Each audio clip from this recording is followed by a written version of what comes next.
Hello mga manay! Welcome po sa ating kusina. Ako po muli ang inyong madiskarting Nanay Mel Choice. At ngayong araw na to ay isa sa mga request ng ating mga followers, subscribers ang ating gagawin kung paano ba gumawa or mag-bake ng napakasarap at napakadali na low carb chocolate cookies. Kaya tara na, wag na nating patagalin. Ipapakita ko sa inyo ang mga sangkap na ating kailangan. Ayan, narito po yung mga sangkap na ating kakailanganin para sa ating chocolate cookies low carb na ni-request nyo mga manay sa ating mga members dyan sa ating group. So, meron tayong, ito yung una, yung ating almond flour. Pwede kayong gumamit ng coconut flour. Ngayon sa mga magtatanong, ano ba yung gamit kong brand? So, ito po yung aking brand na gamit, ang Baking Essential. Ayan. So, mamaya ko po yan sa inyo papaliwanag sa mga gustong avail niyan, kung saan ba pwedeng makabili na may less pa kayo para mas ma-push niyo yung paglo-low carb niyo mga manay. Tapos meron tayong ito yung coconut oil. Pwede kayong gumamit ng butter. Ayan. Pero ang gagamitin ko dito is coconut oil. Tapos meron tayong alternative na sugar. So erythritol yung aking gamit. Gamit pa rin syempre ang Best Sweet. Yan, ng Baking Essential. Kasi marami pong nagtatanong kung anong ginagamit ko, kaya pinapakita ko na sa inyo, ha. Then, para sa ating chocolate, gagamit po ako ng dark chocolate. Para po sa ating dark chocolate, ang gamit ko naman ay Bakersfield Buttons. Ayan. So, ayan, ha. Then, meron tayong all-purpose cream, any brand. Tapos, meron tayong isang large egg, asin, baking powder. So, yan lang yung ating mga sangkap. At syempre, gagamit tayo ng French vanilla gamit ang Flavorade. Ayan. So, mag-start na tayo. Kukuha tayo ng isang mixing bowl para dun tayo maghalo ng ating mga sangkap. So, ang unahin natin mga manay ay yung ating liquid ingredients. So, ilagay natin itong ating coconut oil. Ayan, pwede kayong gumamit ng butter, ha. Tapos, yung ating all-purpose cream, pampalasa. So, hindi po ito naka-chilled, kaya liquid siya. Ayan. Kuha tayo ng kutsara. So, sairin natin yan para hindi masayang, no. Ayan. So, kung dati, naririnig nyo po ay yung ingay ng sasakyan, ngayon ang maririnig nyo na po ay mga manok. Tilaok ng manok kasi nandito na tayo sa probinsya. Then, yung ating asin. Ayan. Konting asin. Tapos, yung ating isang piraso ng itlog. Then, isunod na rin natin ang ating erythritol. Alternative sugar.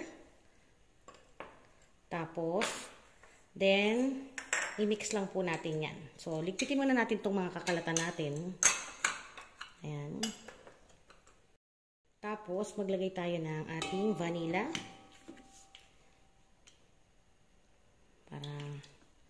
So, 1/2 tablespoon lang yung aking ginamit na vanilla, ha. Ayan. Tapos, i-mix lang po natin. So, dahil request nyo po ito mga manay, ayan. Pinagbigyan ko ang inyong kahilingan sa mga gustong magpapayat dyan. So, once na nahalo lang po natin, ayan. Na-mix na natin yung ating isang piraso ng itlog. So, pwede na natin ilagay yung ating dry ingredients. So, unahin natin itong ating almond flour. So, ibuhos lang natin yan. Then, isunod na rin ang baking powder. Ayan. Tapos, i-mix lang po natin.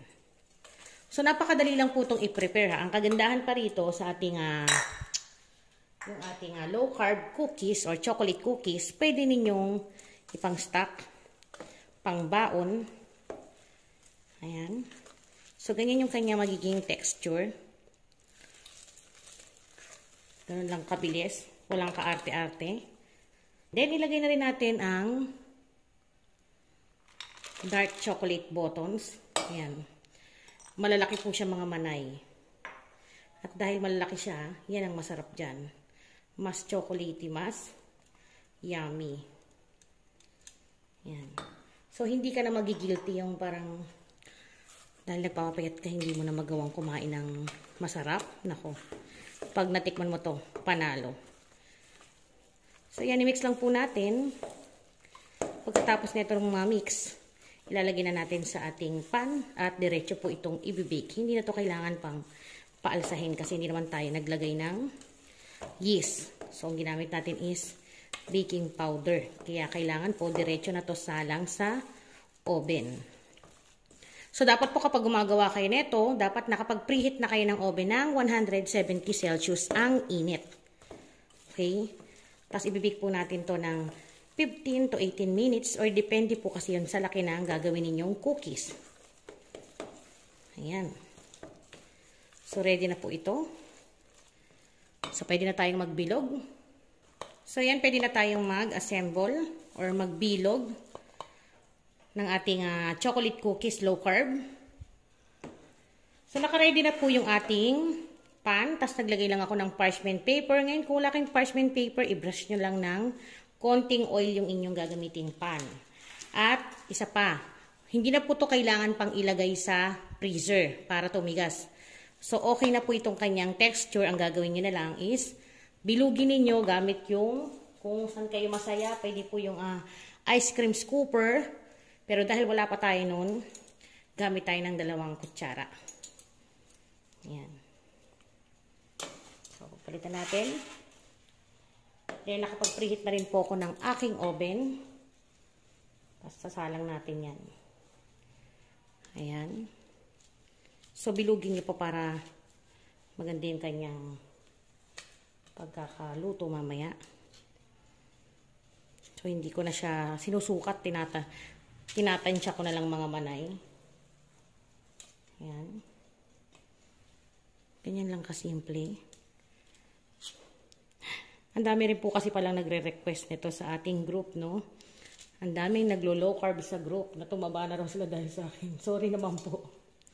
So, shoutout po sa ating group. Madiskarting Nanay. Ayan. At syempre sa ating mga followers sa Madiskarting Nanay by Mel Choice.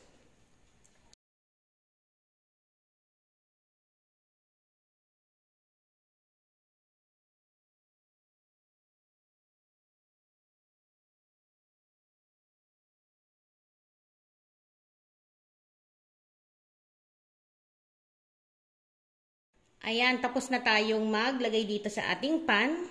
So, ready na po ito para i-bake dahil nakapag-preheat na ako ng oven ng 170 Celsius ang init. I-bake po natin to ng 15 to 18 minutes. So, sana hindi sila magdikit-dikit kasi ang lalaki nung ginawa ko. Pero, dahil ako lang naman ang kakain nito, bahala sila. Ayan. So, lagyan na natin to sa ating oven.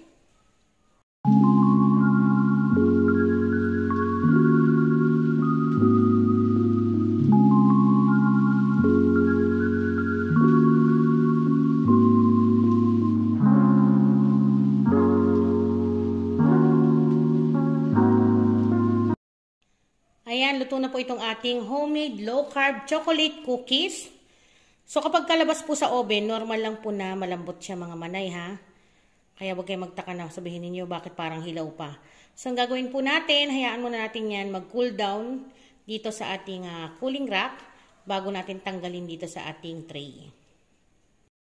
Ngayon, malamig na itong ating chocolate cookies na low-carb.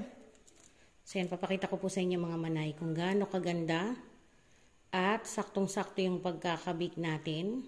Buti hindi po sila nagdikit-dikit. Akala ko kasi magdidikit-dikit. Kasi nung time na gumawa ako nito, maliliit yung ginawa ko. Ngayon, gumawa ako ng mas malaki. Saktong-sakto yung pagkakaluto. Ayan o. Golden brown hanggang ilalim. May pambaon na kayong mga manay. Sa mga nag-request nito, gawin nyo na to dahil siguradong magugustuhan po ng inyong asawa, lalo na kung paras kayong naglo-low carb, bagay na bagay po sa inyo ito pambaon, pwede nyo rin pong i-stock. So, syempre, kailangan natin itong tikman, mga manay. So, eto na. Wow! Ang sarap ng pagkakaluto, oh. Moist At yung ating chocolate, ayan, nagme-melt. Kitang-kita nyo naman. So, syempre, tikman na natin.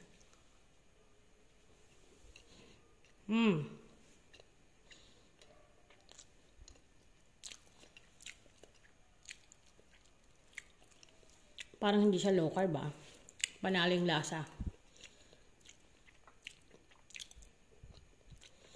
Ang sarap ng ating dark chocolate ng Bakersfield. Chocolate buttons. Chocolate sumasabit na. Ang sarap niya, promise. Napaka-moist ng loob. Ayan. Tapos yung lasa niya, saktong-sakto lang. Napaka-chewy.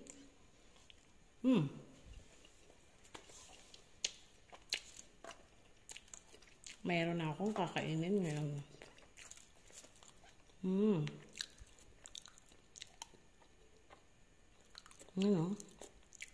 So, habang kumakain po ako, ayan, sasagutin ko na yung mga katanungan ninyo. Kasi marami po tayong viewers na madalas tinatanong ko ano yung mga sangkap na ginamit ko sa ating low carb ingredients. Ayan. So, napakasimple lamang po. Ilalagay ko sa aking description box sa baba yung link para makapag-order kayo online. So, bakit ko po lalagay yung link? Unang-una, si Baking Essentials po, ayan, siya po ay nagbigay sa atin ng 10% less sa bawat item na mabibili niyo. Tapos, kapag chinek nyo po yung kanilang produkto, ayan,